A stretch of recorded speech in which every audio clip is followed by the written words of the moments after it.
பேசு தமிழா பேசு நேயர்களுக்கு வணக்கம். இன்று மீண்டும் இந்த டிஃபென்ஸ் சீரீஸ்ல நம்மோடு இணைந்திருக்கிறார் defence and strategic studies expert திரு நிரஞ்சன் அவர்கள். சார் வணக்கம். ஜெயஹிந்த். வணக்கம். ஜெயஹிந்த் சார். சார், இப்போது ரெஜிம் சேஞ்ச், ஆட்சி மாற்றம் அப்படிங்கிறது இப்போதான் கொஞ்சம் கொஞ்சமாக இந்த மெயின் ஸ்ட்ரீம் மீடியாவில் பேச தொடங்கியிருக்காங்க. நீண்ட நாட்களாகவே இந்த ரெஜிம் சேஞ்ச், ஆட்சி மாற்றம், இதற்கெல்லாம் இந்தியாவிலேயே CIA அமெரிக்காவுடைய உளவு ஸ்தாபனம் ட்ரை பண்ணிட்டு இருக்காங்க. இப்போதான் அது வந்து ஒரு பேசு பொருளாக மாறி இருக்கிறது. டு ஸ்டார்ட் வித், எங்க தொடங்கியது? ஏன்னா அந்த ஸ்டார்டிங் பாயிண்ட் ரொம்ப முக்கியம் நினைக்கிறேன். இப்போ பங்களாதேஷ்ல அந்த ஆட்சி மாற்றத்துக்கு பிறகு பின்னாடியும் CIA இருக்குன்னு அப்பட்டமாக தெரிய வருகிறது. எங்க ஆரம்பிச்சது? இவர்களுக்கான நோக்கம் என்ன? அப்படி என்ன சாதிக்க விரும்புறாங்க? தொடக்க புள்ளி என்னவாக இருக்கு சார்? இவங்க ஆட்சி மாற்றம் எங்க ஆரம்பிச்சாங்க? கிரண், இதை வந்து நம்ம ஒரு 200 வருடங்கள் பின்னோக்கி சென்றாதான் இதோட மைய புள்ளியை வந்து நம்ம அடைய முடியும். 200 வருடங்களுக்கு முன்னாடி அன்றைய அமெரிக்காவுக்கு வந்து ஜனாதிபதியாக இருந்த ஜேம்ஸ் மன்ரோ அப்படின்றவர் வந்து ஒரு டாக்டர் எடுத்துகிட்டு வர்றார். டாக்டர்னா ஒரு கோட்பாடு. அந்த கோட்பாடு படி அது பேர் பிக் ஸ்டிக் பாலிசி அப்படின்வாங்க. அதன்படி அட்லாண்டிக் பெருங்கடலுக்கு இந்த பக்கம் இருக்கிற நாடுகள், அதாவது வட அமெரிக்கா ஆகட்டும், தென் அமெரிக்கா ஆகட்டும், இந்த மொத்த அமெரிக்காவில் வந்து யூரோப்பிய நாடுகள் வந்து தலையிடக்கூடாது. யூரோப்பிய நாடுகள்னால் Spain, Britain, Portugal, Germany, France, யாரும் தலையிடக்கூடாது. இது எங்களோட கட்டுப்பாட்டில் இருக்கக்கூடிய பகுதிகள் அப்படின்னு சொல்லிட்டு ஒரு பாலிசி ஸ்டேட்மெண்ட் ஒன்று கொடுக்குறோம். அந்த பாலிசி படி நாங்கள் யூரோப்பிய நாடுகளில் தலையிட மாட்டோம், ஆப்பிரிக்காவில் தலையிட மாட்டோம், ஏன் இன்னும் சொல்ல போனால் ஆசிய நாடுகளில் தலையிட மாட்டோம். அதே மாதிரி நீங்கள் அமெரிக்காவுக்கு உட்பட்ட, யுனைடெட் ஸ்டேட்ஸுக்கு உட்பட்ட பகுதிகளான தென் அமெரிக்காவிலையும் வட அமெரிக்காவிலையும் நீங்கள் தலையிடக்கூடாது. அதோட மெயின் குறிக்கோள் எதுக்குடான்னா, இங்கே நடக்கக்கூடிய அவங்களோட எக்ஸ்பேன்ஷன், அதாவது அவங்க விரிவாக்கத்து பிளானுக்கு அகெயின்ஸ்டாக எந்த யூரோப்பிய நாடும் செயல்படக்கூடாது. இதை அட்வான்டேஜ் அன்றைய தேதிக்கு எடுத்துக்கிட்டது யாருன்னா பிரிட்டன். பேக்ஸ் பிரிட்டானிக்கா அப்படின்வாங்க.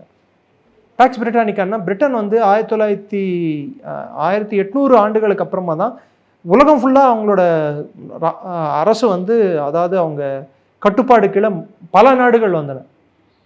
கொலனிசம் அப்படின்னு பார்த்தீங்களா, ஏகாதிபத்தியம், பிரிட்டிஷ் ஏகாதிபத்தியத்துக்கு கீழே பல நாடுகள் வந்தன, போய் ஆக்கிரமிச்சாங்க. அதே சமயத்தில் அமெரிக்கா வந்து வேற எந்த நாட்டையும் கைப்பற்றவோ எதுக்கோ வரல. காரணம் என்னடான்னா, அவன் வந்து அவனோட பகுதியான தென் அமெரிக்காவையும் வட அமெரிக்காவும் மாத்திரம் அவன் கட்டுப்பாட்டில் வச்சுக்கிட்டு இருக்கணும்னா அவன் செயல்பட்டான்.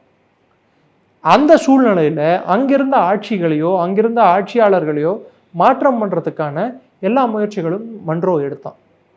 சில நேரங்களில் பல மாகாணங்களை வந்து மெக்சிகோலேருந்து ஒரு பகுதியே வந்து அமெரிக்காவில் ஒன்றிணைஞ்சிட்டாங்க. டெக்சாஸ் வந்து மெக்சிகோவில் ஒரு பகுதியாக இருந்தது தான்.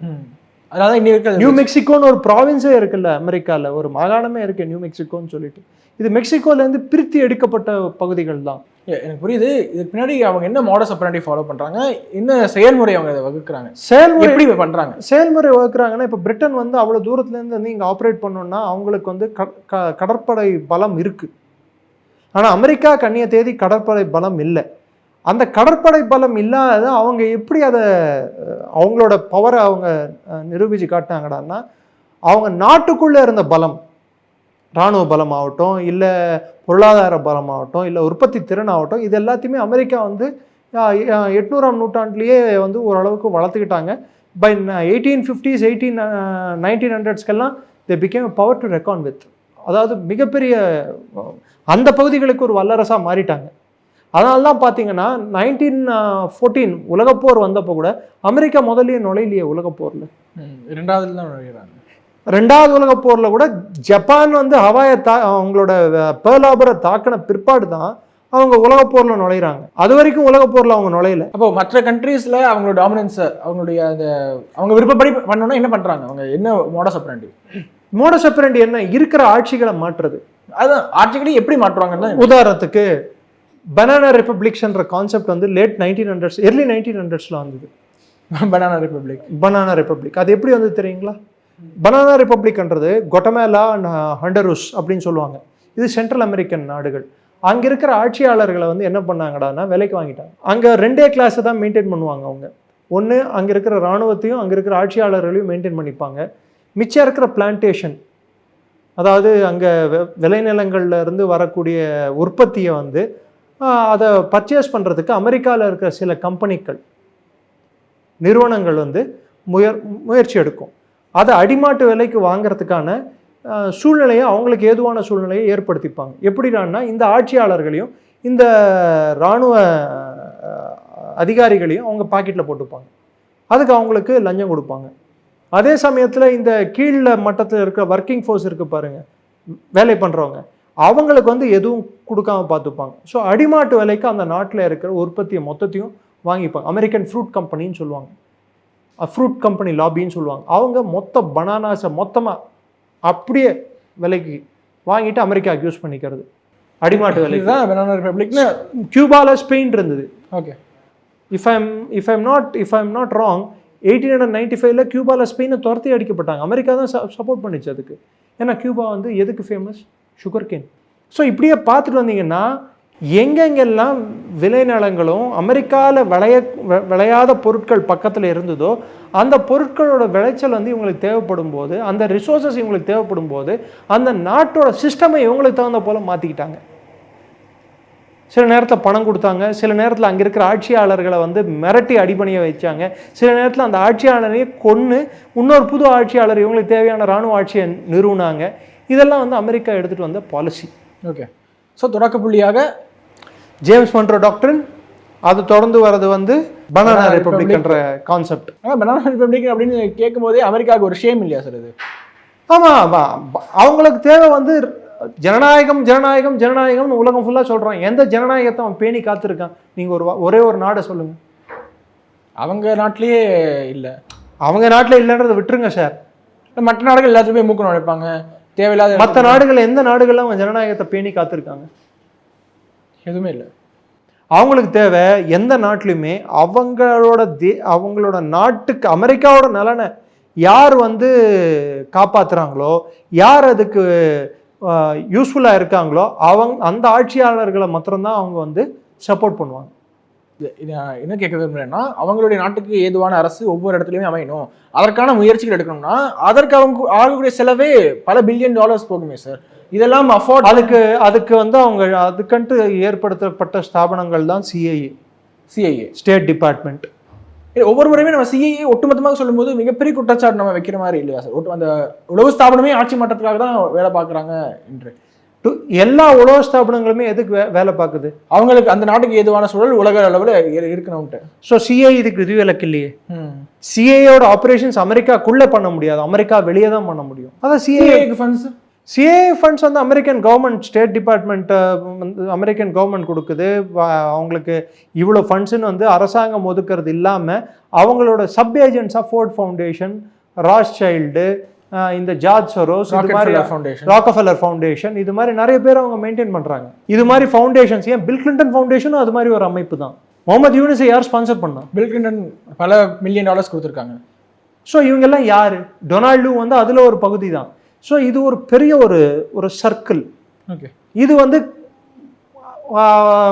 1850 ஸ்டார்ட் ஆகிற கான்செப்ட் 1900ஸ்க்கெல்லாம் அமெரிக்கா வந்து ஒரு வல்லரசாக மாறுது, அவங்களுக்கான கப்பற்படை ஏற்படுது. ஸோ அமெரிக்காவோட அந்த ஒரு உலகளாவிய ஒரு பார்வை வந்து விரிவடையும் போது சைனாவில் வந்து சைனா வந்து கூறு போட்டு ஒரு காலத்தில் வந்து எல்லாரும் ஒவ்வொரு பகுதியை சைனா கண்ட்ரோலில் வச்சுருந்தாங்க தெரியுங்களா? போர்ச்சுகீஸ் சைனீஸ் பம்ப்கின் அப்படின்னு இந்த பக்கம் ஒருத்தர் அந்த பக்கம் அது மாதிரி கூறு போட்டு லாஸ்ட் சைனீஸ் கிங் இருக்கும்போது, அந்த டைனாஸ்டி இருக்கும்போது, if I am not wrong, Ming dynasty நினைக்கிறேன், லாஸ்ட் டைனாஸ்டி, அந்த டைனாஸ்டி தான் நினைக்கிறேன், maybe I am wrong also, please check it. அந்த டைனாஸ்டி இருக்கும்போது சைனீஸ் பம்ப்கின்னு சொல்லிட்டு சைனாவை கூறு போட்டு ஒரு பகுதி வந்து ஜெர்மனி கண்ட்ரோலில், ஒரு பகுதி பிரிட்டன் கண்ட்ரோலில், ஒரு பகுதி பிரெஞ்சு கண்ட்ரோலில், இது மாதிரி பல்வேறு நாடுகள். உதாரணத்துக்கு மக்காவ் யார் கண்ட்ரோலில் இருந்தது? போர்ச்சுகீஸ் கண்ட்ரோலில் இருந்தது. ஹாங்காங் பிரிட்டன் கண்ட்ரோலில் இருந்தது. ஸோ ஒவ்வொரு நாடு கண்ட்ரோலில் இருக்கும்போது அமெரிக்காவும் ஒரு பகுதி அவன் கண்ட்ரோலில் வச்சுட்டு இருந்தான். அவன் வந்து கொஞ்சம் விரிவாக ஆரம்பித்தான். அப்போ வந்து ஜப்பானுக்கு வந்து அவன் இராணுவ உதவி பண்ண ஆரம்பித்தான். ரீஎஸ்டாப்ளிஷ்மெண்ட் ஆஃப் மேஜி ரூல், அதாவது எம்பரரோட ரூலை வந்து ரீஎஸ்டாப்ளிஷ் பண்ணுறதுக்கு அமெரிக்கா வந்து ஒரு முக்கிய காரணமாக செயல்படுது. ஸோ நீங்கள் எடுத்து பார்த்தீங்கன்னா அமெரிக்கா 1850 இருந்து, அதாவது அவங்களோட சிவில் வார் முடிஞ்சு 1900க்குள்ளே அவங்களோட இராணுவ பலத்தை வந்து பெருசாக்கிக்கிட்டாங்க. அதே சமயத்தில் அவங்களோட கப்பற்படை, எந்த நாட்டுக்குமே கப்பற்படை ரொம்ப முக்கியமான ஒரு கருவி. கன்போர்ட் டிப்ளமசின்னு கேள்விப்பட்டிருக்கீங்களா? இப்போ கூட இந்த பெசிபிக் பெருங்கடல்ல யார் வந்து பெரிய கப்பற்படை வச்சிருக்கானோ அவனை பார்த்து மற்றவன் பயப்படுவான். அந்த கன்போர்ட் டிப்ளமசியை வந்து ஸ்டார்ட் பண்ணது வந்து ஒரு காலத்தில் பிரிட்டனாக இருந்தாலும் ஸ்பெயினாக இருந்தாலும், first Spain, Portugal, Britain, Dutch, France, இவங்க வந்து யூரோப்பிய ஒரு டைமில் மிட் 1900s அமெரிக்கா ஓவர்டேக்கன். அது பெசிபிக் கடலாகட்டும், அட்லாண்டிக் கடலாகட்டும், ரெண்டு பக்கமே ஈஸ்ட் அண்ட் வெஸ்ட். அதுக்கப்புறம் 1900s அப்புறம் 1940s அப்புறம் என்ன ஆகுதுன்னா கோல்டு வார் தொடங்குது. கோல்டு வார்ல தான் சார், கோல்டு வாருக்கு பிறகு அமெரிக்காவுக்கு அடியா இல்லை நல்லா வளர்ந்தாங்களா சார் அவங்களுடைய சிஐஏ பொறுத்த வரைக்கும்? சிஏஏ ஸ்டார்ட் செய்யப்பட்டதே கோல்டு வாருக்கு அப்புறம் தான்.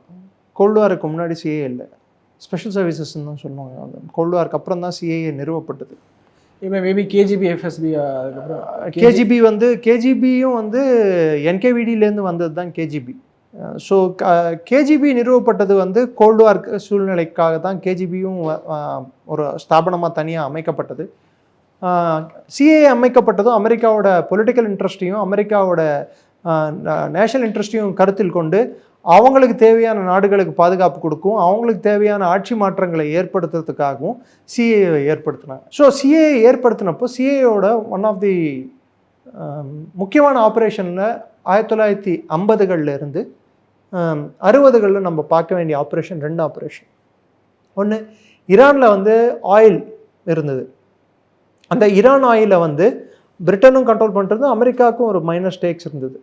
அங்கே ஈரானோட ஆட்சியாளர் வந்து ஷா ரிசா பெஹல்வி அப்படின்னு சொல்லிட்டு ஒருத்தர், மன்னராட்சி, முழுமையான மன்னராட்சி.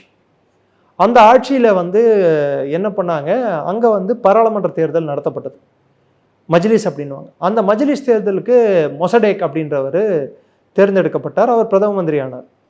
1953 வாக்கில் அவர் என்ன பண்ணுறாருன்னா, 52-53 வாக்கில் இந்த ஈரானில் உற்பத்தி ஆகிற எண்ணெயை வந்து நேஷனலைஸ் பண்ணுறாரு, தேசியமயமாக்குறார். அதை வந்து நாட்டுடைமை ஆக்கும்போது என்ன ஆகுதுறான்னா, இதனால் அஃபெக்ட் ஆகிறது யாருறான்னா பிரிட்டனும் அமெரிக்காவும். அது அமெரிக்காவுக்கு பிடிக்கல. அப்போ ரீசா பெஹல்வியோட ஆட்சியை வந்து டைரக்டாக வந்து கிளர்ச்சி நடக்குது மன்னர் மேலே. அந்த கிளர்ச்சிக்கு எதிராக எதிர்கிளர்ச்சியை வந்து அமெரிக்கா வந்து கிரியேட் பண்ணுது. ஆர்மியில் ஒரு செக்ஷனை வந்து விலைக்கு வாங்கி இவங்களே எல்லாத்தையும் சப்ளை பண்ணி சிஏஏ கிரவுண்டில் இறங்கி. இது எல்லாமே மன்னருக்கு தெரியாமையா இருக்கும்? மன்னருக்கு தெரிஞ்சே மன்னர் அதுக்கு சப்போர்ட் பண்ணார் இல்லை. ஆனால் பின்விளைவு என்ன ஆகும்னு அவருக்கு தெரியலையா? பின்விளைவு அதுக்கப்புறம் தெரிஞ்சுது, ஒரு 20 வருஷம் 25 வருஷம் கழிச்சு தெரிஞ்சுது அவருக்கும் பின்விளைவு. என்னாச்சு சார் பார்க்கலாம் நீங்கள் சார். நம்ம எடுத்த உடனே என்னாச்சு நீங்கள் கேட்டிங்கன்னா எல்லாமே முடிஞ்சிடும் சார். ஸோ அந்த மன்னர் ரீசா பெஹல்வி என்ன பண்ணார், மொசடேக்கை அரெஸ்ட் பண்ணார். ஓகே, கவுண்டர் ரெவல்யூஷன், கிளர்ச்சிக்கு எதிர்கிளர்ச்சி ஏற்படுத்தி திரும்பி மன்னர் வந்து ஆட்சியில் நிறுவப்பட்டார். அவர் திரும்பி மன்னர் ஆக்கினார். இதான் லாபம் அடைஞ்சது யாரு? அமெரிக்காவும் சிஏஏவும் யூகேவும். அமெரிக்காவும் யூகேவும் ஒன்று. ரெண்டாவது, அதே காலகட்டங்கள் பெல்ஜியம் வந்து காங்கோவை ரூல் பண்ணிட்டு இருந்தது. அதுக்கப்புறம் அந்த நாட்டோட பேர் ஜயர்ன்னு மாறிச்சு. இப்போ டெமோக்ராட்டிக் ரிப்பப்ளிக் ஆஃப் காங்கோன்னு சொல்லுவாங்க. நம்ம ஆப்பிரிக்கா மேப் எடுத்து பார்த்தீங்கன்னா உங்களுக்கு தெரியும் காங்கோ. அந்த காங்கோ வந்து அப்போ என்ன ஆச்சுறான்னா, பெல்ஜியம் ஆட்சி புரிஞ்சிட்டு இருந்தது. பெல்ஜியம் ஆட்சியாளர்கள் நாட்டை விட்டு வெளியே போகணும்னு சொல்லிட்டு அந்த சுதந்திர போராட்டம் வந்து நடந்துட்டு இருந்தது. அந்த சுதந்திர போராட்டத்துக்கு தலைமை வகித்த ஒரு பேர் வந்து பேட்ரிஸ் லூம்பா. பேட்ரிஸ் லூம்பா என்ன பண்ணுறாரு, பெல்ஜியமை வந்து வெளியே போகணும்னு சொல்கிறாரு. பெல்ஜியம் வந்து இராணுவம் வெளியே போகிறதுக்கு அவங்க தயாராக இல்லை. காரணம், காங்கோ வந்து ரப்பர் பிளான்டேஷன்ஸுக்கு ரொம்ப பேர் போன நாடு. உலகத்தில் இருக்கக்கூடிய எல்லா டயர் உற்பத்தி அதுக்கு ரப்பர் தேவை. கரெக்டுங்களா? ஸோ அதை பெல்ஜியம் கட்டுப்படுத்திட்டு இருந்தாங்க.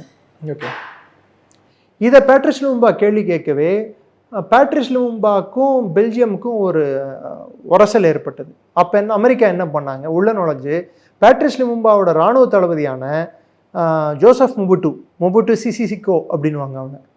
அவன் தான் பிற்காலத்தில் ஜனாதிபதியானான். மொபுட்டுவுக்கு வந்து பணம் கொடுத்து ஆர்மியை வாங்கி பேட்ரிஸ் லூம்பாவை கைது பண்ணாங்க. அதுக்கு முன்னாடி பேட்ரிஸ் லூம்பா பண்ண தப்பு என்னடான்னா, அவர் எப்போ வந்து அமெரிக்கா கிட்ட போய் முறையிட்டாரோ, யுஎன்ல முறையிட்டாரோ, எதுவுமே அவங்க கவலைப்படல. பெல்ஜியம் வெளியே அனுப்புறதுக்கு எந்த ஒரு ஸ்டெப்ஸும் ஒழுங்காக எடுக்காதனால he went and asked help from America, Russia, Soviet Russia. இவர் அந்த பக்கம் அவர் இந்த பக்கம். ஓகே. ஸோ சோவியட் ரஷ்யா வந்து ஹெல்ப் கேட்டவுடனே மொபுட்டு என்ன பண்ணா, அவன் அமெரிக்கா பக்கம் லீன் ஆனான். ஸோ மொபுட்டுவோட பவரை யூஸ் பண்ணி பேட்ரிஸ் லும்பாவை கைது பண்ணி கொலை பண்ணான். ஓகே. அங்கே மொசடேக்கை அரெஸ்ட் பண்ணி உள்ளே வச்சாங்க. இங்கே பேட்ரிஸ் லுமும்பாவை கைது பண்ணாங்க. இன்றைக்கும் மாஸ்கோவில் ஒரு யூனிவர்சிட்டியே லுமும்பா பேரில் இருக்குது. லுமும்பா யூனிவர்சிட்டி அப்படின்வாங்க. அது பேட்ரிஸ் லுமும்பா பேரில் ஏற்படுத்தப்பட்ட யூனிவர்சிட்டி தான். ஸோ அப்பையும் அந்த நாட்டோட இருக்கிற ரிசோர்ஸஸ்க்காக அமெரிக்கா வந்து ஒன்று சோவியட் யூனியனோட ஆளுமையை தோக்கடிக்கணும், அவங்க ஆப்பிரிக்காக்குள்ளே நுழையக்கூடாது, ஆப்பிரிக்காவில் இருக்கிற ரிசோர்ஸஸ் வந்து சோவியட் கையில் போயிடக்கூடாது. அதுக்கு அவங்க எடுத்த முயற்சி என்ன, அங்கேருந்து ஆட்சியாளரை கொல்றது கூட தயங்கலை, கொண்டுட்டாங்க. இல்லை சார், இப்போ ஒவ்வொரு முறையும் ராணுவத்தையும் இன்ஃப்ளூயன்ஸ் பண்ணுற அளவுக்கு சிஐஏக்கு பவர் இருக்குது. லைக் ஃபண்ட் பண்ணுவாங்க, ராணுவத்தை விலைக்கு வாங்குவாங்க, காம்ப்ரமைஸ் செய்வாங்க. சார் ஒன்று பணத்துக்கு விலை போவான், இல்லை ஆட்சி அதிகாரத்துக்கு விலை போவான். மிலிட்ரி கூப்பிடுங்க நீங்களே ஆளுங்க அப்படிம்பாங்களா? மொபுட்டு தானே இருந்தாங்க. மொபுட்டு சிசிசிக்கோ தானே கிட்டத்தட்ட 30 வருஷம் 35 வருஷம் அந்த நாட்டோட ஜனாதிபதியாக இருந்தாங்கல்ல. டிக்டேட்டர், நாட் ஜனாதிபதி, டிக்டேட்டராக இருந்தாங்க. டிக்டேட்டர்ஸ் எல்லாமே தானே பிரசிடென்ட் தான் சார் சொல்லிக்கிறாங்க. அப்படிதான், அது வேற வழி இல்லை. மஹிந்த ராஜபக்சேன்னு ஒரு அரக்கன் இருந்தாங்கல்ல ஸ்ரீலங்காவில், அப்படிதான். இன்னைக்கு இருக்கிற இடம் தெரியல, தடமும் தெரியல. அது மாதிரி நிறைய டிக்டேட்டர். மொபுட்டுவும் போன இடம் தெரியல. ஷா ரீசா பேல்வியை பற்றி நீங்கள் கேட்டிங்கல்ல, அதுக்கு வரேன்.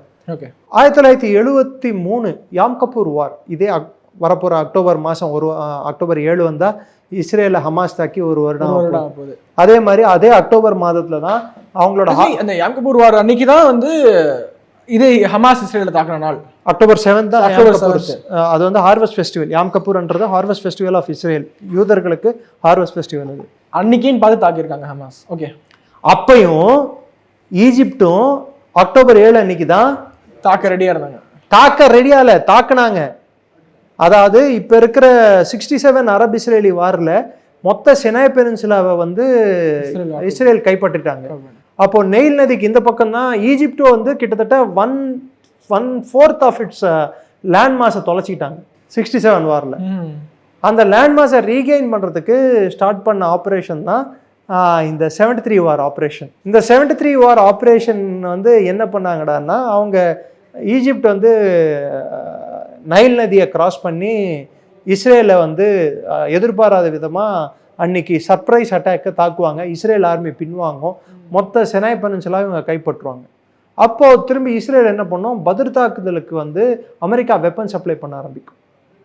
வெப்பன் சப்ளை பண்ணுறது இல்லாமல் மோஷே டயானும் ஏரியல் ஷெரான், பிற்காலத்தில் மோஷே டயான் வந்து டிஃபென்ஸ் மினிஸ்டர், ஏரியல் ஷெரான் வந்து பிரதம மந்திரி ஆனார் இஸ்ரேலுக்கு. அவங்க கமாண்டில் வந்து என்ன பண்ணுறாங்கடான்னா, இந்த மொத்த தாக்குதலுக்கும் எதிர்த்தாக்குதல் பண்ணி ஒரு என்ன சொல்கிறது, ஸ்டேல்மேட்னா இங்கே இழுபறி முடியாமல் ஒரு இழுபறி மாதிரி ஒரு சூழ்நிலை ஏற்படுது.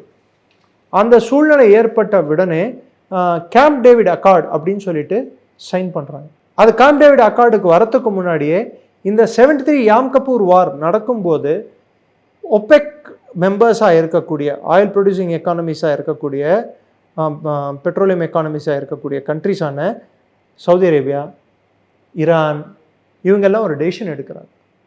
அன்னைக்கு பெட்ரோலோட பெப்சியோட கம்மியாக பெட்ரோல் விலை இருந்து. அப்போது ஷா ஆஃப் ஈரான் ஒரு ஸ்டேட்மெண்ட் கொடுக்குறாரு, petrol is not an unending resource அப்படிங்கிறாரா. சரி, அதை பார்க்கக்கூடிய எல்லா மக்களுமே தெரியும் அது முட்டாள்தனமான ஸ்டேட்மெண்ட் இல்லை. It's not an unending resource அவர் சொன்னதுக்கு காரணம் இருக்குது. He tries to cap the petrol production. How? ஒரு நாளைக்கு ப்ரொடியூஸ் பண்ணக்கூடிய பேரல்ஸை வந்து கட்டுப்படுத்துகிறாங்க. ஓகே. அப்போ ப்ரைஸ் ரைஸ் ஆகுங்கிறதுக்காக ப்ரைஸ் ரைஸ் ஆகும். அமெரிக்காவுக்கு வந்து பாடம் புகட்டணும். அது அமெரிக்காவுக்கு பிடிக்காம இருக்கு. ஃபைசலும் அதே வேலையை பண்ணுறாரு. சவுதியோட மன்னரான கிங் ஃபைசல் அதே வேலையை பண்ணுறாரு. யாம் கபூர் வார் அந்த பீரியடில் கோல்டு வார் ரீஅலைன்மெண்ட்ஸை நீங்கள் ஓரளவுக்கு நான் வந்து இதில் குறிப்பிட்டு நான் சொல்ல விரும்புகிறேன். கோல்டு வார் வந்து வெறும் ஐடியாலஜிக்கல் வார் மாத்திரம் இல்லை, it is a war for resources also. Okay. யார் ரிசோர்ஸஸ்க்கு கட்டுப்படுத்துவாங்க, யார் இந்திய பெருங்கடலில் வந்து ஆளுமையாக இருப்பாங்க. ஏன்னா ஏன் இந்திய பெருங்கடல் வந்து முக்கியமான பெருங்கடலாக கருதப்படுதுன்னா, நீங்கள் எடுத்து பார்த்தீங்கன்னா எல்லா கடலும் உறையும். ஒரே கடல் வந்து இந்திய பெருங்கடல். ரிசோர்ஸஸ் அதிகமா, போக்குவரத்து அதிகம், வணிகம் அதிகம். இந்த வணிகமும் போக்குவரத்தால் தான் ஒரு இடத்துல இன்னொரு இடத்துக்கு போனால் மாத்திரம்தான் அவங்க பொருள் போயிட்டு வரும். அப்போ அந்த பொருள் போனோம்னா எந்த நாட்டில் அந்த பொருள் போய் சேரணுமோ அந்த நாட்டில் அவங்களுக்கு ஏதுவான அரசு இருக்கணும், இல்லை அரசியல் ஆளுமை இருக்கணும். ஓகே, இதை அமெரிக்கா கிரியேட் பண்ண ஆரம்பிச்சான். ஸோ அவன் தாமஸ் மன்ரோவோட டாக்டரினை கோல்டு வார் டாக்டரின் அப்போ பிரேக் பண்ணுறான். தாமஸ் மன்ரோ டாக்டரின் என்ன? ஃபர்ஸ்ட் நீங்க சொன்ன அந்த டாக்டரின் என்ன டாக்டரின்? அமெரிக்கா யூரோப்பிய நாடுகளுக்கு உள்ள வந்து அங்கே யூரோப்ல நடக்கிற எந்த பிரச்சனையிலையும் தலையிடாது. நார்த் அமெரிக்கா சவுத் அமெரிக்கா மாத்திரம்தான். நார்த் அமெரிக்கா சவுத் அமெரிக்கால யூரோப்பிய நாடுகள் அங்க வந்து அவங்க வந்து காலனியை அமைக்கணும், அதாவது அவங்க ஆக்கிரமிக்கணும், கட்டுப்பாட்டுக்குள்ள கொண்டு வரணும்னு நினைச்சா அமெரிக்கா தலையிடும். ஓகே, ஓ சொத்து ஏன் சொத்து, ஏன் சொத்து ஏன் சொத்து, அந்த மாதிரி கான்செப்ட். மன்ரோ டாக்டரின்ல நீ நான் உன் இடத்துக்கு வரமாட்டேன், நீ என் இடத்துக்கு வரக்கூடாது. யூரோப்லேயோ வெஸ்ட் ஆப்பிரிக்காலேயோ ஏஷியாலேயோ நான் தலையிட மாட்டேன். நீ நார்த் அமெரிக்காலையும் சவுத் அமெரிக்காலையும் தலையிடக்கூடாது. நீ சவுத் அமெரிக்கா நார்த் அமெரிக்காலையும் எந்த காலனியும் அமைக்கக்கூடாது. அப்படி அமைச்சா நான் தலையிடுவேன். அது அமைச்சா நான் இது வந்து அமெரிக்கா மேல சண்டை போடுறதுக்கு ஈக்குவல். இதை கோல்டு வாருக்கு அப்புறம் எல்லாமே தலைகீழ மாறுது. ஏன்? அப்ப இருந்த மிகப்பெரிய படைகள், அதாவது ஆளுமைகளா யூரோப்ல இருந்து மற்ற நாடுகளை கட்டுப்பாட்டில் வச்சிருந்த பிரான்ஸ், யூகே ரெண்டுமே வந்து க்ளோஸ். ஒவ்வொன்றா டீகாலனைஸ் ஆகிட்டே இருந்திருக்கு. அதாவது அவங்க கிட்ட இருந்த கட்டுப்பாட்டில் இருந்த நாடுகள் சுதந்திரம் வாங்கிட்டே போயிட்டு இருந்திருக்காங்க. அந்த டைம்ல அமெரிக்காவோட மொத்த எண்ணமும் இது வந்து சோவியட் ஸ்பியர் ஆஃப் இன்ஃப்ளூயன்ஸ்குள்ள போயிடக்கூடாது. ஏன்னா வணிகம் முக்கியம். இந்த நாடுகளுக்கு அமெரிக்கா ப்ரொடியூஸ் பண்ற பொருட்களோட உற்பத்தி போய் சேரணும். அப்பதான் அமெரிக்கா வந்து ஒரு வல்லரசா இருக்கிறதுக்கு சூழ்நிலை ஏற்படும். கரெக்டா? இந்த வணிகத்துல முக்கியமான பொருள் என்ன? பெட்ரோல். இதை கேப்போட ட்ரை பண்ணாரு கிங் ஃபைசலும் ஷா ஆஃப் ஈரான் என்ன ட்ரை பண்றாங்கடான்னா, எவ்வளவு பெட்ரோல் உற்பத்தி ஆகணுன்றதை நாங்க டிசைட் பண்ணுவோம், அமெரிக்கா இல்லை அப்படின்னு. அதுக்கு அவங்க என்ன பண்ணாங்க, ஃபைசலை அவங்க குடும்பத்துல ஒருத்தனை வச்சு கொல்றாங்க. CIA America. ஓகே, அவங்களுக்கு இன்ஃப்ளூயன்ஸ் இல்லாத இடமே இல்லையா சார்? லைக் பணத்துக்கு அடிப்படையாக அதை மக்கள் யாருன்னு கேட்குறீங்க. ஒரு தலைவர், ஒரு பாட்டி இந்தியாவுக்காக தன் உயிரையே கொடுத்தவங்க, சிஏஏவை டூத் அண்ட் நெயில், அதாவது முழுமையாக எதிர்த்தவங்க, சிஏஏவோட தலையீடு வரும்ன்ற ஒரு அச்சத்தில் எமர்ஜென்சியை எடுத்துகிட்டு வந்தவங்க, கடைசியில் சிஏஏவும் பாகிஸ்தானும் சேர்ந்து அவங்கள கொல்றதுக்கு முயற்சியில் சக்சீட் ஆனவங்க, அப்பேற்பட்ட தலைவரின் பேரனான ஒருத்தர் இன்னைக்கு சிஏஏவோட உதவி தானே நாடிட்டு இருக்காரு. இந்திய இறையாண்மைக்கு அகேன்ஸ்டாக தானே பேசிக்கிட்டு இருக்காரு. டாலர் வேல்யூ எது வரைக்கும் அதிகமாக இருக்கோ அது வரைக்கும் விலை போகிறவங்க இருந்துகிட்டே இருப்போம். ஓகே, இந்த ஆயில் கேப், அதுக்கப்புறம் ஃபைசல் என்ன, ஃபைசல் இறந்து போறாரு. இது எப்போ நடக்குது? 75. பை 1977 79 ஷா ஆஃப் ஈரான் மேலே ஒரு கிளர்ச்சியை வெடிக்க வைக்கிறாங்க. உள்நாட்டு கிளர்ச்சி. அந்த ஆட்சி வேணாம்ட்டு, அந்த ஆட்சி வேணான்ட்டு, இஸ்லாமிய ஆட்சி வேணும்ட்டு அயத்துல்லா குமேனி பிரான்ஸ்ல இருக்கிறவனை எடுத்துட்டு வந்துட்டு இங்க நிறுவுறாங்க. இல்ல சார், நீங்க பிரான்ஸ்லேருந்து கொண்டு வந்து நிறுவனா இப்போ எனக்கு முகமது யூனஸ் தான் ஞாபகம் வராரு சார். அதேதான், அதே மாதிரி ரொம்ப நாளா 79 நடந்தது. அதே டெய்லர், அதே வாடகை மாதிரி இருக்கு. ஓகே, அதே ஃபார்முலா. ஓகே, அப்போ தஞ்சம் கேட்கிறாரு ஷா ஆஃப் ஈரான் அமெரிக்கால, கொடுக்க மாட்டேன்னு சொல்றாங்க. ஷேக் ஹசனா இப்போ தங்கம் கேட்கறாங்க, விசா கேன்சல் பண்ணிட்டாங்க, கொடுக்க மாட்டேன்னு சொல்றாங்க. ஓகே, டேஜா ஊ அப்படின்னுவாங்க, திரும்ப நடக்கிறவங்க கொடுக்க மாட்டேன்னு சொல்றாங்க ஷா ஆஃப் ஈரானுக்கு.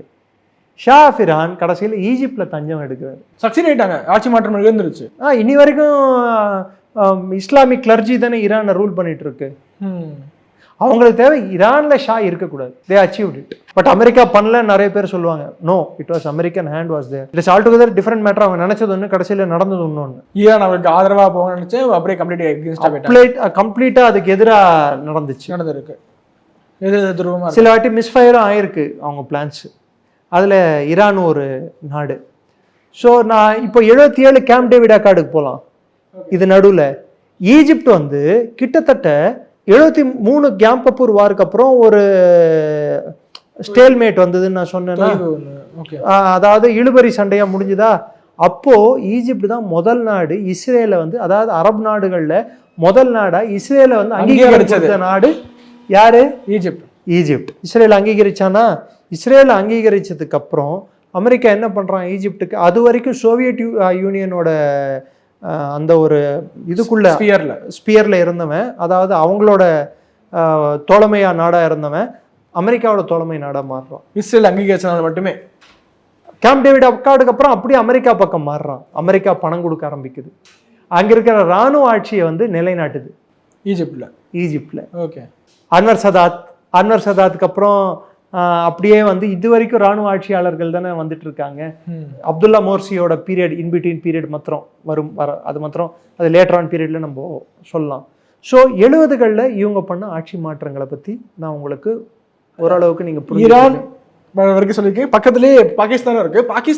பாகிஸ்தான்ல பாத்தீங்கன்னா Zulfikar Ali Bhutto came on the plank of nationalisation. Okay. தேசியமயமாக்குதல் என்ற கான்செப்ட்ல பூட்டோ வந்தான்.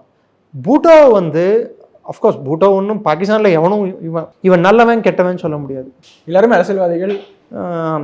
என்னை பொறுத்த வரைக்கும் ஒரு படத்துல வில்லன் இருக்கான், மெயின் வில்லன், சைடு வில்லன், வில்லனுக்கு அடியாளு, மொத்தமே வில்லனோட நாடு தான் அது.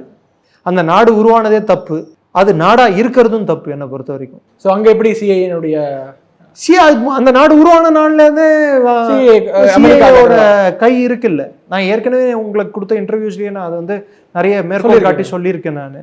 ஸோ புட்டோ வந்து தேசியமயமாக்க திட்டம் எடுத்துட்டு வந்தப்போ அமெரிக்காவுக்கு அது பிடிக்கல. வை? நேஷனலைசேஷன் இப்போ கேபிட்டலிசம்க்கு அகேன்ஸ்ட் இல்லை, லைட்டாக கம்யூனிசம் மாதிரி வாடை அடிக்குது. ஓகே. அந்த வாடை அவனுக்கு பிடிக்கல.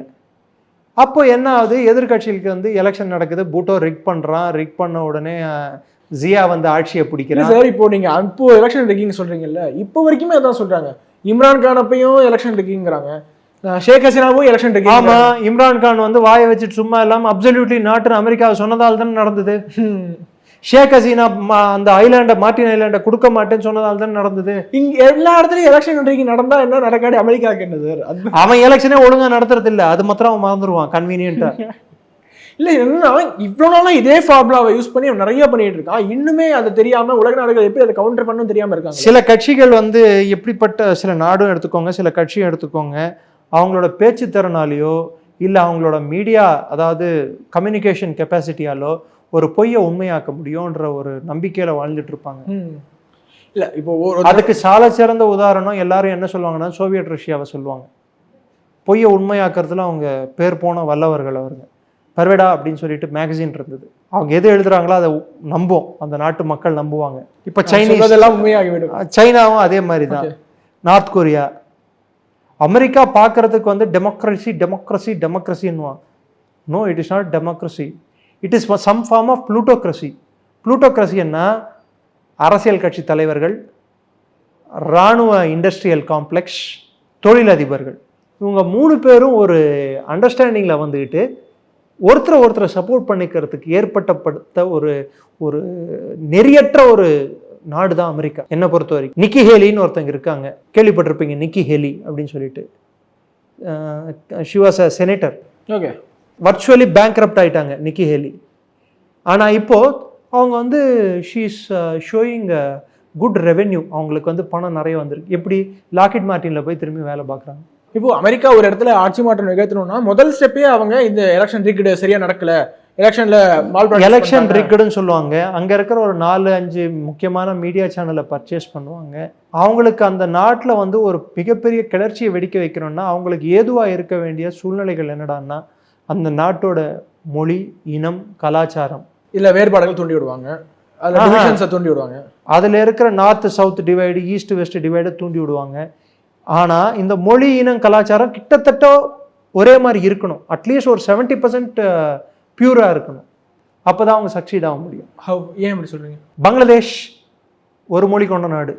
ஓகே. ஈரான் ஒரு மொழி கொண்ட நாடு. இப்போ எடுத்துக்கிட்டீங்கன்னா அவங்க எடுத்துட்டு வந்த ஆட்சி மாற்றங்கள் எடுத்துட்டு வந்து நான் ஹிஸ்டரி இப்போ சொன்னேன் பாருங்க. ஈராக் ஒரு மொழி, சதாம் ஹுசேனை தகர்த்த நாடு. காங்கோ ஒரு மொழி. அதே மாதிரி லிஸ்ட் அப்படியே போயிட்டே இருக்கும். நிறைய நாடுகள் வந்து இது வந்து இந்தியாவில் வரும்போது மாத்திரம் அடிவாங்க. பல்வேறு மொழி, பல்வேறு. பஞ்சாப்ல ஃபார்மர்ஸை விலைக்கு வாங்கி அஜிடேஷன் பண்ண வைக்க முடியும். தமிழ்நாடு ஃபார்மர் அதை பற்றி காதில் கூட வாங்க மாட்டான். இவன் பாட்டி இவன் பொழப்பு பார்த்துட்டு இருப்பான். தமிழ்நாடு ஃபார்மர் லபோதிபோன்னு கத்திட்டு அங்கே போயிட்டு சண்டை போட்டிருப்பான், பஞ்சாப் ஃபார்மர் கவலைப்பட மாட்டான். ஸோ நாடு முழுக்க ஒரு கிளர்ச்சி என்பது சில நாடுகள்லாம் அவங்களால முடியாது, கஷ்டம். ஓகே, இப்போ இந்த ஜுல்ஃபிகர் அலி புட்டோ ஜுல்ஃபிகர் அலி பூட்டோ பொறுத்த வரைக்கும் அந்த கிளர்ச்சி வெடிக்கும் போது, அந்த இராணுவ ஆட்சி ஏற்படுத்தும் போது ஜுல்ஃபிகர் அலி பூட்டோவுக்கு தூக்கு தண்டனை வழங்கப்படுது இராணுவ ஆட்சியில். ஓகே, அப்போ அமெரிக்கா தலையிட்டு இருந்தால் உயிர் பிழைப்பதற்கான எல்லா சாத்தியக்கூறும் உண்டு கண்டிப்பா. ஆனால் அமெரிக்கா தலையிடல. வர்டிக்ட் வந்து ஒரு ஜட்ஜு, அதாவது சப்போஸ் பெஞ்சுன்னு உட்காராங்கன்னு வச்சுக்கோங்க, 7 ஜட்ஜ் பெஞ்ச் உட்காருது, இல்லை 9 ஜட்ஜ் பெஞ்ச் உட்காராங்கன்னா 4:5 வர்டிக்ட்னு நினச்சிக்கோங்க. 1 ஜட்ஜ் வந்து அவரை தூக்கில் போடலான்னு சொல்கிறாரு, நான் 5 பேர் சொல்கிறாங்க, 4 பேர் போட, அந்த ஒரு ஜட்ஜில் தான் டில்ட் ஆகுது. பூட்டோவை தூக்கில் போடப்பட்டார். அப்படி என்ன கிரைம்? எதிர்கட்சி தலைவர் ஒருத்தரை வந்து அவர் சுட்டு கொண்டார், அவங்க தலைவரோட தந்தையை சுட்டு கொண்டாருன்றது தான் கிரைம். ப்ரூஃப் இல்லை, ப்ரூஃப் இருந்தால் அமெரிக்கா எல்லாத்தையும் பண்ணுது. ஸோ கடைசியில் தூக்கில் போடப்பட்டார். ஓகே, அதுக்கப்புறம் ஜியாவோட ஆட்சியை வந்து நிலைநாட்டுறதுக்கு அமெரிக்கா வந்து என்னென்ன ஹெல்ப் பண்ணமோ எல்லா ஹெல்ப்பும் பண்ணிச்சு. ஏன்னா ஜியா வந்து அவங்களுக்கு தேவைப்பட்டான். பக்கத்தில் இருந்த ஆப்கானிஸ்தானில் அவங்க சோவியத் யூனியனுக்கு அகேன்ஸ்டாக போட்டுட்டு இருந்த சண்டையில் அவன் தேவைப்பட்டான். இந்த ஆட்சி மாற்றங்களில் அமெரிக்கா ஃபெயிலான நாடுன்னு நீங்கள் கேட்டிங்கன்னா நான் சொல்ல முடியும் வியட்நாம். துண்டகாலம் துணிய காலம்னு 72 73 வாக்கில் வியட்நாம் மட்டும் ஓடி வந்தான். ஆப்கானிஸ்தானில் இப்போ ஓடினான். அதுவும் ஆட்சி மாற்றம் நிகழ்த்த முடியல என்று தானே, ஆட்சியை சஸ்டெயின் பண்ண முடியல. ஓகே, ஆனால் நினைச்சிருந்தா, ஏன்னா அமெரிக்கா நினைச்சிருந்தா அவங்களுடைய படைபலம் கொண்டு வியட்நாம்லையும் ஆப்கானிஸ்தானையும் வென்று இருக்கலாம். பட் அவங்களால முடியல, மக்கள் செல்வாக்கு அவனுக்கு கிடைக்கல. எங்கெல்லாம் ஆட்சி மாற்றங்கள் ஏற்பட்டிருக்கோ அங்கெல்லாம் வந்து மக்கள் செல்வாக்கு டைரக்டாவோ இன்டைரக்டாவோ அவங்களால ஏற்படுத்த முடிஞ்சது. ஓகே, இங்கே மக்கள் செல்வாக்கு கிடைக்கல. இந்தியாவிலேயும் அவனுக்கு இருக்க பெரும் பிரச்சனை மக்கள் செல்வாக்கு கிடைக்காது. ஃபெயில் ஆனது நம்ம இப்போ நம்ம வந்து இதெல்லாம் முன்னாடி நிறைய லிஸ்ட் பெருசா போகும்னு சொன்னீங்களா சார்? ஈராக் நம்ம நடுவில், இப்போ ஈராக் வந்து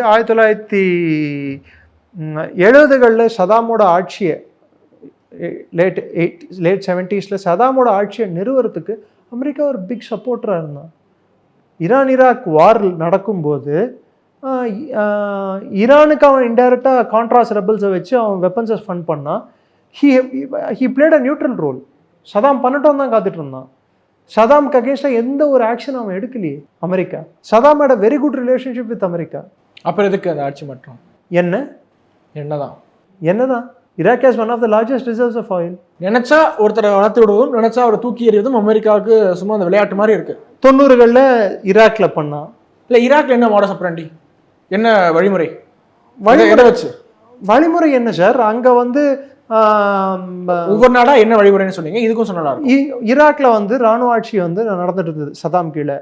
ஃபர்ஸ்ட் எம்பார்கோ எடுத்துட்டு வந்தாங்க ஈராக் மேல, குவைத் வார் முடிஞ்சப்புறம். அதுக்கப்புறம் 2001 அட்டாக் முடிஞ்சப்புறம் ஈராக்ல வந்து நியூக்ளியர் வெப்பன்ஸ் இருக்குன்ட்டு ஒரு பொய்யான அறிக்கையை உலகத்துக்கே சொல்லி, யூஎன் அசம்பிளிலேயே ஒரு பொய்யான ரிப்போர்ட்டை பேஸ் பண்ணியே ஈராக்கை இன்வைட் பண்ணோம் யூஎன் மேண்டேட்டோட. வார் கிரிமினலாக இன்னைக்கு நம்ம ஒருத்தனை அறிவிக்கணும்னா ஜூனியர் புஷ்ஷையும் டோனி பிளேயரையும் தான் அறிவிக்கணும். அமெரிக்கா ஓகே அறிவிச்சாங்களா? இல்லை, பெரிய அமெரிக்காவோட கை எப்படி இருக்குன்னு நமக்கு தெரியும், இன்ஃப்ளூயன்ஸ். அந்த காரணத்துக்காக தான், ஏன்னா deep state was involved. Donald Rumsfeld வந்து he was working for oil companies. அன்னைக்கு இருந்த டிஃபென்ஸ் செக்ரட்டரி. ஷெல் கம்பெனியும் செவ்ரான்லையும் ஏதோ ஒரு அமெரிக்க பிரசிடென்ட்டோட குடும்பத்தை நபரை வந்து யாராவது ஒருத்தர் அதில் வேலை பார்த்துட்டு இருப்பாங்க. ஸோ இப்படி ஈராக்கில் இன்வைட் பண்ணி அந்த நாட்டையே வர்ச்சுவலாக நாசமாக்கிட்டாங்க. இல்லை, அதான் இன்னி வரைக்கும் ஜஸ்டிஃபை பண்ணிட்டு தான் இருக்காங்க. ஜஸ்டிஃபை பண்ணுறாங்க. பட் அவங்களால அந்த நாட்டை திரும்பியும் இவங்க நினைச்ச அளவுக்கு இவங்களோட ஓவரால் ஆப்ஜெக்டிவ் ஆஃப் வார், இவங்க அதை வந்து பண்ணதுக்கான காரணங்கள் என்னவோ அதை அவங்களை அச்சீவ் பண்ண முடியல. அவங்களுக்கு ஆதரவான இதை நான் ஃபெயிலியர்னு சொல்லுவேன். Iraq is a failure, Iran is a failure, Vietnam is a failure, Afghanistan is a failure, India is a failure. அது நம்ம இந்தியா வந்து இதுக்கு எதுக்குமே விதிவிலக்கு இல்லை சார். இதுல அது ஒரு தனி நாடு. இது எல்லாத்துலயுமே இருந்து ஒரு விதிவிலக்கு. இதை நீங்க இந்த லிஸ்ட்டுக்குள்ளேயே சேர்க்காதீங்க. இந்தியாவை கடைசியாக பார்ப்போம் நினைக்கிறேன். அதுக்கு முன்னாடி இந்த அரப் ஸ்ப்ரிங் மூவ்மெண்ட், அதுக்கு முன்னாடி சென்ட்ரல் ஏஷியால சில மாற்றங்கள் வந்து ஏற்படுத்தும். குரோனாலஜிக்கலா போலாம்னு நீங்க சொன்னீங்க.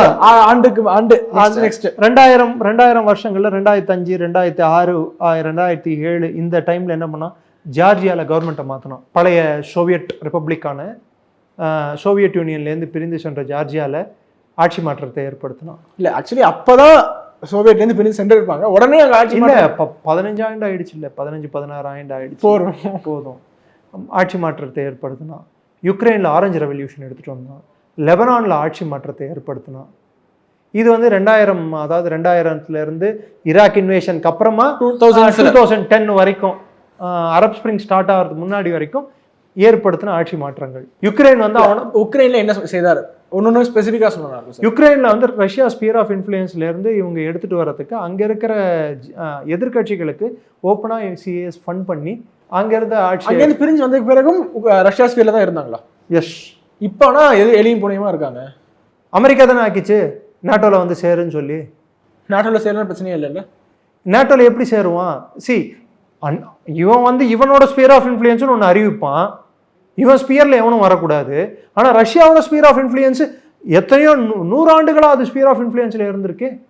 ஆனால் உக்ரைனுக்கு பார்த்தீங்கன்னா அவங்க ரஷ்யாவோட ஸ்பியர் ஆஃப் இன்ஃப்ளூயன்ஸ் இருந்திருந்தா இனிமே அவங்களுக்கு வளர்ச்சி வந்திருக்கும், இன்னும் இவ்வளோ பிரச்சனை இருந்திருக்காது, ஸ்மூத்தாக இருந்திருக்குமோ?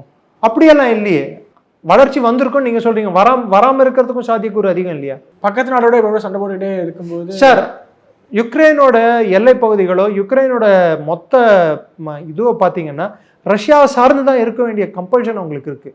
ஸோ அவங்களோட சுமூகமாக போயிருக்கலாம் இல்லையா ரஷ்யா அமெரிக்காவோட இன்ஃப்ளூயன்ஸ் இல்லைன்னா? நீங்கள் கேட்குற கேள்வியிலேயே வந்து உங்களுக்கு ஏதோ முரண் இருக்கிற மாதிரி தெரியலையா? எப்படி வந்து யுக்ரைன் வந்து அங்கே நடந்த ஆட்சி மாற்றத்தை எடுத்துகிட்டு வரதுக்கே அமெரிக்கன் ஸ்பியர் ஆஃப் இன்ஃப்ளூயன்ஸ்லாம் எடுத்துகிட்டு வரணும்னு சொல்கிறது தான். ரஷ்யா வந்து அவனை கண்ட்ரோல் பண்ணுறதுக்கும் அவனை செக் பண்ணுறதுக்கும் புட்டினோட திரும்பி ரஷ்யா, அதாவது 1990களுக்கு அப்புறமா ரஷ்யா திரும்பி இன்னொரு பவராக எமர்ஜ் ஆகக்கூடாது, புட்டின் மாதிரி ஒரு லீடர் வந்து ஸ்ட்ராங் லீடராக எமர்ஜ் ஆனால் அது அவங்களுக்கு கவுண்டர் ப்ரொடக்டிவ். இந்த பக்கம் சைனாவையும் அந்த பக்கம் ரஷ்யாவையும் செக் அண்ட் பேலன்ஸ் பண்ணுறதுக்கு தானே அவன் அங்கே உள்ள நுழைய பார்த்து உக்ரைன்லேயே. இல்லை இது உக்ரைனின் மக்களுக்கு தெரிய வேணாமா? அவங்க எதிர்கட்சிகளுக்கு அங்கே எதிர்கட்சி இருக்க முடியாத சூழ்நிலையில ஏற்படுத்தினா அமெரிக்கா. இல்லை நீங்கள் சொல்றது correct sir. Zelensky was propped up by America. Okay, Georgia was invaded by Russia. ஒரே நாளில் வந்து இன்வைட் பண்ணி ஒசட்டியான்ற ஒரு ப்ராவின்ஸை பிடிங்கி எடுத்துக்கிட்டு நீ என்ன பண்ணிக்கூட அப்படின்னு சொல்லிட்டு பாடத்தை போட்டுட்டாங்க. இப்போ யுக்ரைனில் பாடத்தை போட்டுட்டு இருக்காங்க. ஸோ ரஷ்யன் ஸ்பியர் ஆஃப் இன்ஃப்ளூயன்ஸில் அவன் நுழைஞ்சது வந்து அவன் பண்ண பெரிய தப்பு. இதுக்கு அவன் என்ன நினச்சான், யூரோப்பியன் கண்ட்ரிஸ் வந்து இவனுக்கு துணை போகும்னு நினச்சான். பட் யூரோப்பியன் கண்ட்ரிஸை பொறுத்த வரைக்கும் அவங்களுக்கு தேவையில்லாத சண்டை இது. நேட்டோன்ற பேர்ல அவங்களையும் இழுத்து விட்டான். They are feeling frustrated. So Ukraine முடிஞ்சுதா, ஜார்ஜியா முடிஞ்சுதா, லெபனானில் ஆட்சி மாற்றம் எடுத்துகிட்டு வந்து அங்கேருந்த பிரைம் மினிஸ்டரையே கொல்ல வச்சாங்க. கொன்று இது எல்லாமே 2000s 2005, 2006, 2007 அந்த வாக்கில், அதுக்கு 2008 அந்த வாக்கில். அதுக்கப்புறம் 2010 starts the Arab spring. Arab ஸ்ப்ரிங்கை பொறுத்த வரைக்கும் பொதுவாக மக்களுடைய ஆயுதம் ஏந்திய போராட்டம் மூலமாக ஆட்சி மாற்றத்தை நிகழ்த்துறாங்க. டுனிஷியாவில் ஆயுதம் ஏந்தல, டுனிஷியாவில் ஃபர்ஸ்ட் வெடிக்குது, அதில் ஆயுதம் இல்லை. ஈஜிப்டில் ஆயுதம் இல்லை, லிபியாவில் மட்டும்தான் ஆயுதம் ஏந்திய போராட்டமாக அது மாறுது. கெடாஃபிக்கு ஏன்னா கெடாஃபி வந்து டாலருக்கும் பெட்ரோலுக்கும் இருந்த லிங்கை வந்து உடைக்க ட்ரை பண்ணுறோம். இனிமேல் பெட்ரோல் டாலர் கிடையாது.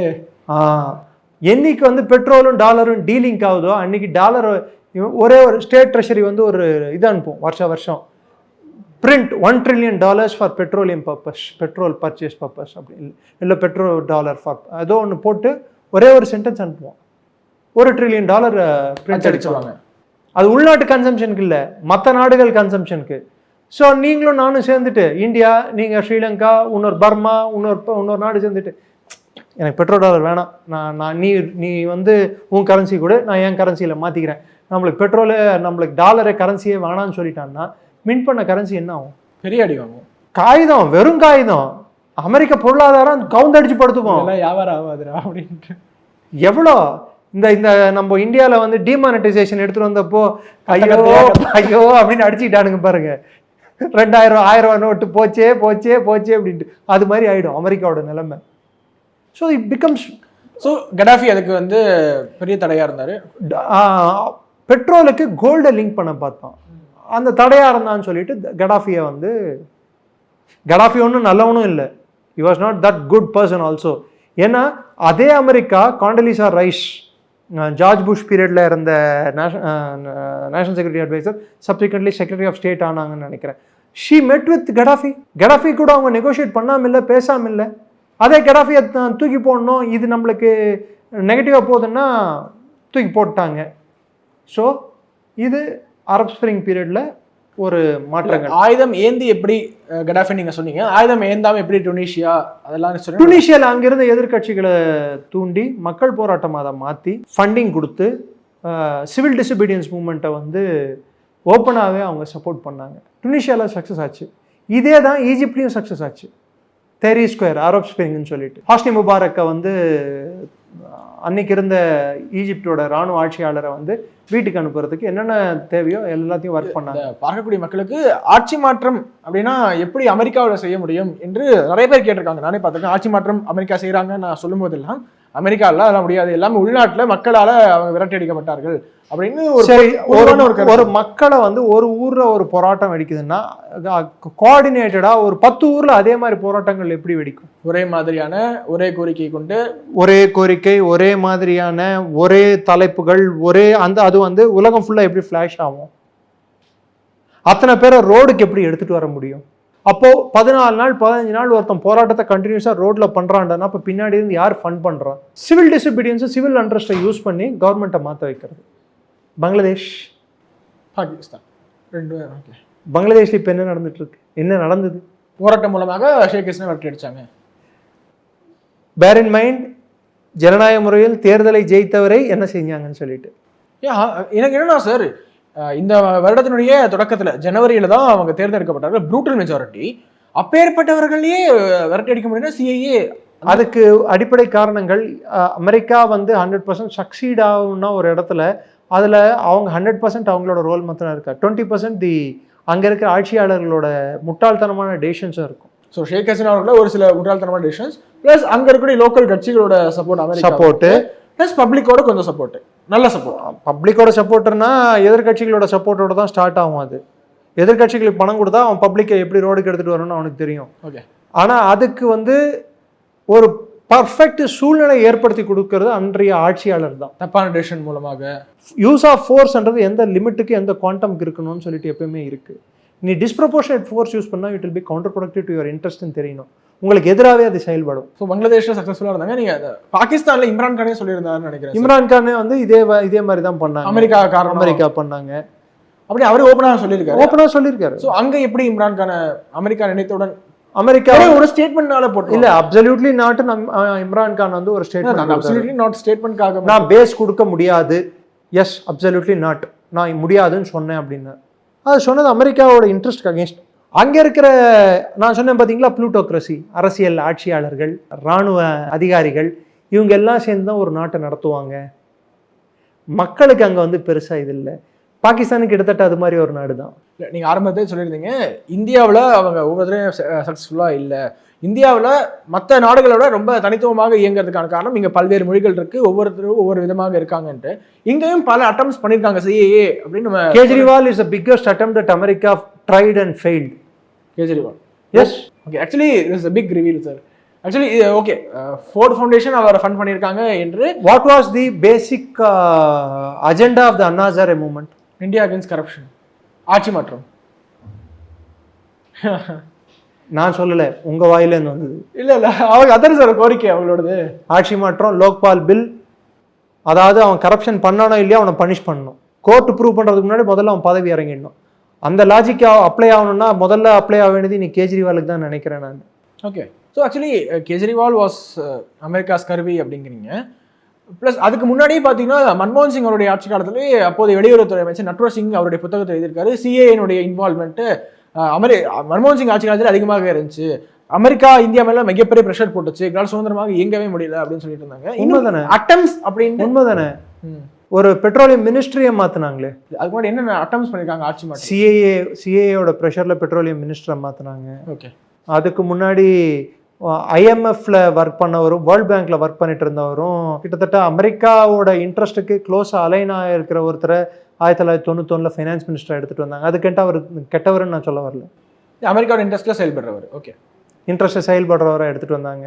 நரசிம்மராவ் வந்து நியூக்ளியர் டெஸ்ட் பண்ணணும்னு ட்ரை பண்ணும்போது அதை லீக் பண்ண வச்சாங்க 95ல். இப்போ கேட் அண்ட் டங்கன் அக்ரிமெண்ட்டை சைன் பண்ண வச்சாங்க. ப்ரெஷர்ல தானே சார் நம்ம லிபரலைஸ் ஆனோம்.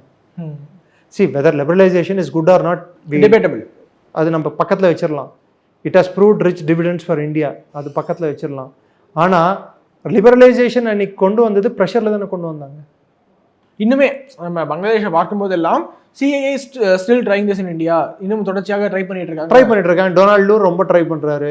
இந்தியாவுக்கு வந்திருக்காரு சார், மெட்ராஸ்க்கு வந்திருக்காரு, சென்னைக்கு வந்திருக்காரு. இப்போ இந்தியாவுக்கு வந்துட்டு தான் பங்களாதேஷ் போயிருக்காரு. ஆமா போயிருக்காரு. அவரை தான் ராகுல் காந்தி பார்த்தாரு. இப்போ அஜித் தோவல் மேல இன்னைக்கு 2+2 டைலாக் வந்து நடக்கும்போது, மோடி அங்க இருக்கும்போது வேணுமெண்டே ஒரு US கோர்ட்ல இருந்து அஜித் தோவல் மேல வாரண்ட் இஷ்யூ பண்ண வச்சு தோவலை வந்து அங்க வர பண்ணாங்க.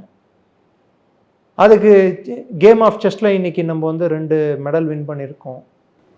செஸ் ஒலிம்பியாட்ல செஸ்ஸை கண்டுபிடிச்சதே இந்தியன்ஸ்னு சொல்லுவாங்க. ஸோ அமெரிக்கா நம்ம கிட்ட செஸ் ஆடிச்சு. நம்ம கவுண்டர் மூவ் என்ன பண்ணோம், ஃப்ரான்ஸில் போயிட்டு அஜித் தோவலை போய் மெக்ரானை மீட் பண்ண வச்சோம். நீ இன்ஜின் கொடுக்க மாட்டேல்ல, நான் ஃப்ரான்ஸ் கிட்ட இருந்து இன்ஜின் வாங்கிக்கிறேன் அப்படின்னு. சிஏனுடைய வலையில் விழாம இந்தியாவை எப்படி பாதுகாக்க, லைக் அவங்களுடைய அட்டெம்ப்டை எப்படி ஃபெயில் ஆக வைக்கிறது? ஏன்னா இது எப்போவுமே அவங்களால சக்சீட் ஆக முடியாது என்று நம்மளால சொல்ல முடியாது இல்லை சார். இது தொடர்ச்சியாக ஃபார்ம் பில்ல அவங்க பாஸ் பண்ணும்போதே அந்த விவசாய சங்க தலைவரே அப்போ சொல்லியிருந்தாரு, பங்களாதேஷ்ல இன்று நடந்தது என்னைக்கோ இந்தியாவில் நடந்திருக்க வேண்டியது, நாங்கள் பாராளுமன்றத்தை அட்டாக் பண்ணியிருந்தோம் அன்னைக்கு இந்தியாவில் நடந்திருக்கும் அப்படின்னு சொல்லியிருக்காரு. ஆக்சுவலி அவங்களால சிஏவால் எப்பவுமே முடியாது என்று நம்ம மெத்தனை போக்கா இல்லாமல் தடுக்கிறதுக்கு என்ன வழி என்று கடைசி அவங்கள்ட்ட கேட்க விரும்புகிறேன். அடிப்படையாக ஒன்று நம்ம நல்லா புரிஞ்சிக்க வேண்டியது, இந்திய இராணுவம் அப்படின்ற ஒரு அமைப்பு இருக்கிற வரைக்கும் சிஏ சக்சீட் ஆகிறது கஷ்டம். எந்த ஒரு சிஏயோட ஆட்சி மாற்றத்துக்கும் இராணுவம் பின்னிருந்து இயங்க வேண்டும். அது பங்களாதேஷ் ஆகட்டும், பாகிஸ்தான் ஆகட்டும், ஈராக் ஆகட்டும், ஈரான் ஆகட்டும், எந்த நாடாகட்டும், இராணுவம் வந்து எதிர்கட்சிகளுக்கு அசிஸ்ட் பண்ணாமல் அங்கே ஆட்சி மாற்றம் நடக்காது. இந்திய இராணுவ படைகள் பண்ண மாட்டாங்க. They are loyal to their constitution.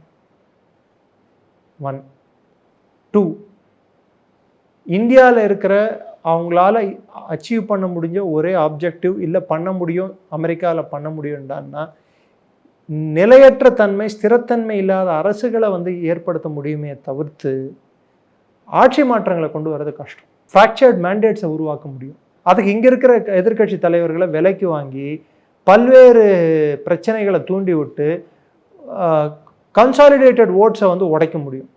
Consolidated ஓட்ஸ்ன்னா majority oats என்னன்னு சொல்லிட்டு உங்களுக்கே புரியும்னு நினைக்கிறேன். புரியுது. அதை உடைக்க முடியும். ஜாதிவாரி அடிப்படையிலையோ மொழிவாரி அடிப்படையிலையோ ஏதோ ஒரு அடிப்படையை வச்சு உடைக்க முடியும். North south divide, east west divide, caste divide, language divide, மொழி, ஜாதி, அதே மாதிரி அவர்கள் வடக்கர்கள், நாங்கள் தெற்கர்கள், தெற்கன்ஸ், வடக்கன்ஸ், இதெல்லாம் ப்ராபகேட் பண்ண முடியும். Dravidian stock, Marathi மானூஸ்.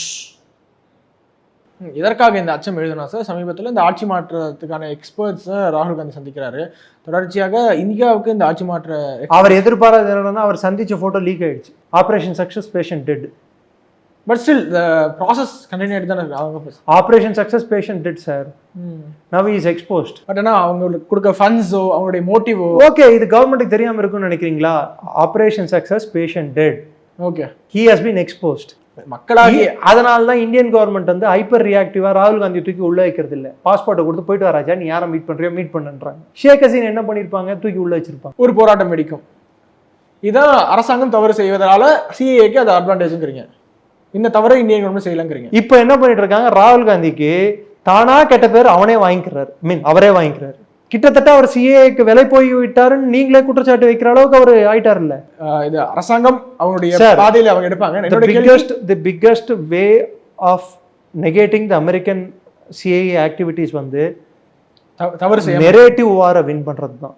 Okay, narrative வார்ன்றது வந்து இது நல்லது இது கெட்டதுன்றது கம்யூனிகேட் பண்றது கவர்மெண்ட்டுக்கு தெரியணும். எப்ப கவர்மெண்ட் மக்களுக்கும் கவர்மெண்ட்டுக்கும் நடுவில் இருக்கக்கூடிய அந்த ஒரு பேச்சுவார்த்தை என்றது ஒரு சுமூகமான ஒரு உறவுன்றது முறியுதோ, அன்னைக்கு ஆட்சியாளர்கள் ஆட்சி இழப்பார்கள். அது யாரா இருந்தாலும். அப்போ இப்போ மோடி கவர்மெண்ட் அந்த சுமூகமான உறவுல இருக்காங்க. சுமூகமான உறவு இருக்கிறதுனால தானே மோடி திரும்பி 3வது முறை நம்பர் குறைஞ்சாலும் ஆட்சிக்கு திரும்பி வந்தாரு. சுமூகமான உறவு இல்லாததுனால 3வது வாட்டி டபுள் டிஜிட்லயே நின்று இருக்கார் ராகுல் காந்தி. என்ன கேட்க விரும்புறேன்னா, கடைசியாக இதை தடுப்பதற்காக மக்களாகி நாம் என்ன செய்ய வேண்டும்? ஏன்னா அரசாங்கம் ஆளுபவர்கள் அவங்களாம் ஏதாவது பண்ணிப்பாங்க. ராகுல் காந்தி அவங்க பாஜகவை கேள்வி கேளுங்கள், தவறில்லை. பிரதமரை கேள்வி கேளுங்கள், தவறில்லை. இந்திய இறையாண்மையை கேள்வி கேட்டால் தவறு. இந்திய ஒருமைப்பாட்டை கேள்வி கேட்டால் தவறு.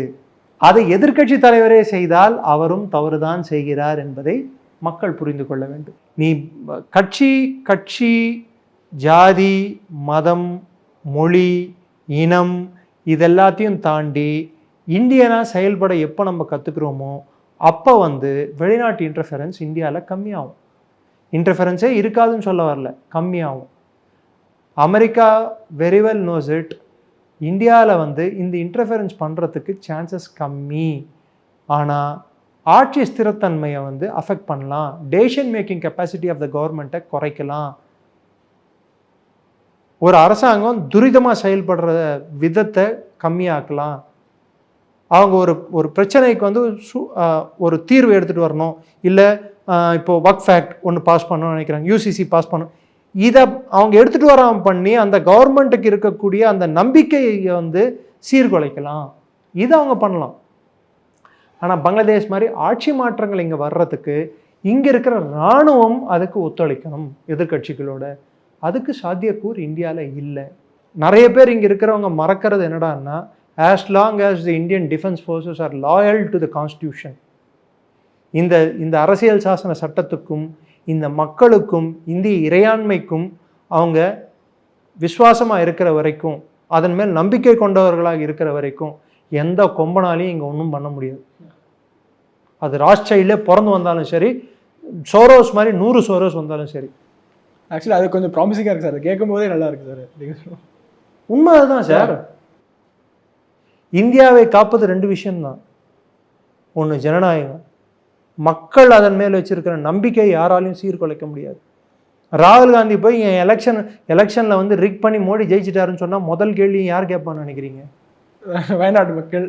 ஏன்னா நீ 2 இடத்துல ஜெயிச்சு வந்திருக்க, நான் என்னடா ஓட்டு போட்டேன், அப்போ நான் ஓட்டு போடலன்னு சொல்றியான்னு கேட்பானா கேட்க மாட்டானா? கேட்பாங்க. ஏன்னா 4.5 லட்சம் ஓட்டில் ஜெயிக்க வேண்டிய மோடி 1.5 லட்சம் ஓட்டில் தான் ஜெயிச்சிருக்காரு. அப்படி ரிக் பண்ணியிருந்தா 10 லட்சம் ஓட்டில் இல்லடா மோடி ஜெயிச்சிருக்கான்னு கேட்பானா கேட்க மாட்டானா? கேட்பாங்க.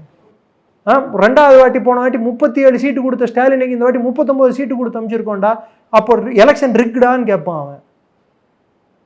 மகாராஷ்டிராவில் பிஜேபியோட அதிகமான தொகுதி ஜெயிச்சிருக்கே, அப்போ எலெக்ஷன் ரிக்டான்னு கேட்பான். ஸோ இது என்னத்தை காட்டுது? மக்கள் ஜனநாயகத்தின் மேல் வச்சிருக்கிற நம்பிக்கை. அந்த மக்கள் நம்பிக்கையை சீர்குலைக்கிறதுக்கு எந்தெந்த கட்சியெல்லாம் அமெரிக்காவுக்கு துணை போதோ அந்த கட்சியெல்லாம் பின்விளைவை சந்திக்கும். ஓகே. ரெண்டாவது, கடைசியா திரும்பியும் சொல்றேன், இந்த இராணுவத்தை விலைக்கு வாங்கறதுக்கு யாராலையும் முடியாது. இது வரைக்கும் அவனும் பிறக்கல. அதனால்தான் குடியரசு தினத்துல இராணுவத்துக்கு மாத்திரம்தான் மார்ச் பண்றதுக்கு நம்ம பர்மிஷன் கொடுத்துட்டு இருக்கோம். இந்த நாடு குடியரசு ஆகணும்னாலும் வல்லரசு ஆகணும்னாலும் அதுக்கு ஜனநாயகமும் இந்த நாட்டோட இராணுவமும் இந்த நாட்டோட மக்களோட விழிப்புணர்வும் தான் காரணமாக இருக்கும். அது இருக்கிற வரைக்கும் அமெரிக்கா இல்லை, அமெரிக்கா மாதிரி 10 அமெரிக்கா வந்தாலும் சிஏஏ மாதிரி 40 சிஏஏ வந்தாலும் ஒன்றும் பண்ண முடியாது. That's a fact. Okay, let us understand the fact. They will keep trying. அவங்க பண்ணிகிட்டே தான் இருப்பாங்க. அது அவங்களோட கடமை. கொசுவோட வேலை என்ன? கடிக்கிறது. நம்மளோட வேலை என்ன? ஒன்று பேட்டை வச்சு கொல்றது, இல்லை லிக்விடேட்டர் போடுறது. பேட்டை வச்சு கொல்றது ஆக்டிவ் மெஷர், லிக்விடேட்டர் போட்டு கொல்றது பாசிவ் மெஷர். நம்ம கொல்லவே தேவையில்லை, அதுவே செத்துரும். ஸோ நம்மக்குள்ள யூனிட்டி இருந்தால் அது லிக்விடேட்டர். பேட்டை வச்சு கொல்றதுன்றது டேரெக்டாக இன்வால்வ் ஆனாங்கன்னா ஆர்மி யூஸ் பண்ணுறது, அவ்வளோ தூரத்துக்கு வராது. ஓகே, இவ்வளோதான் வித்தியாசம். ரொம்ப விரிவாக ஸ்டார்டிங்லேருந்து சிஏனுடைய தொடக்க காலம் முதல் இப்போது வரை அவங்க செய்த ஆட்சி மாற்றங்கள் இந்தியாவில் எப்படி அவங்களால செய்ய முடியாது என்று சிஏ முதல் இல்லை, அமெரிக்காவோட வரலாறு முதல், அதாவது ஜேம்ஸ் மன்றோ முதல் இன்று வரை என்று விரிவாக பேசியிருக்கோம். நேரில் நேரம் கொடுத்து பேசுமைக்கு மிக்க நன்றி சார். ஜெயந்த், நன்றி. உலக தமிழ் சொந்தங்களுக்கு வணக்கம். நான் ராஜவேல் நாகராஜன். பேசு தமிழா பேசு வலையொலியுடைய வளர்ச்சிக்கு நீங்களும் உறுதுணையாக இருக்கணும்னு நினச்சிங்கன்னா இந்த வீடியோடைய டிஸ்கிரிப்ஷனில் இருக்கக்கூடிய ரேசர் பே லிங்கை கிளிக் பண்ணுங்கள். அந்த லிங்க்கில் போயிட்டு உங்களுக்கு விருப்பமான தொகையை பேசு தமிழா பேசுவனுடைய வளர்ச்சிக்கு உங்களுடைய பங்களிப்பாக நீங்கள் கொடுக்கலாம். நன்றி, வணக்கம்.